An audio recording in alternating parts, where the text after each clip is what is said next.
الإمام أحمد رحمه الله تعالى يقول: ورد الصبر في القرآن الكريم في 90 موضعاً،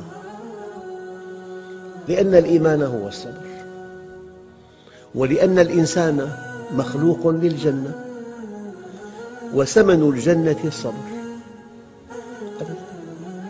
سيدنا يوسف، ما معنى سيدنا يوسف؟ نبي كريم قيمته في عفته، قال: معاذ الله إنه ربي أحسن مثواي، يعني صبر على شهوته. سيدنا أيوب: إنا وجدناه صابراً. إذن ثمن الجنة هو الصبر. الفرق بين المؤمن وغير المؤمن: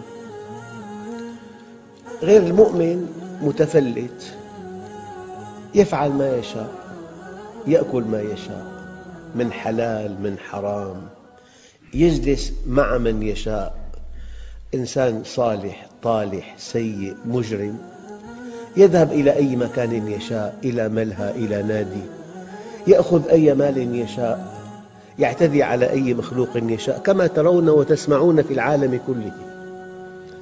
هكذا غير المؤمن. أما المؤمن منضبط. الإيمان قيد الفتك، ولا يفتك مؤمن.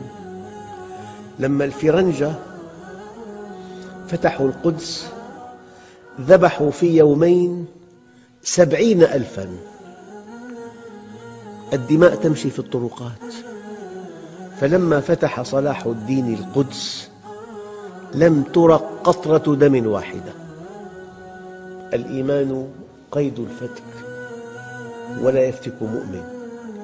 والمسلم لا يستطيع أن يقر مبدأ المعاملة بالمثل، ما بيقدر، مقيد. وهذا القيد شرف له، وهذا القيد وسام شرف يضعه على صدره.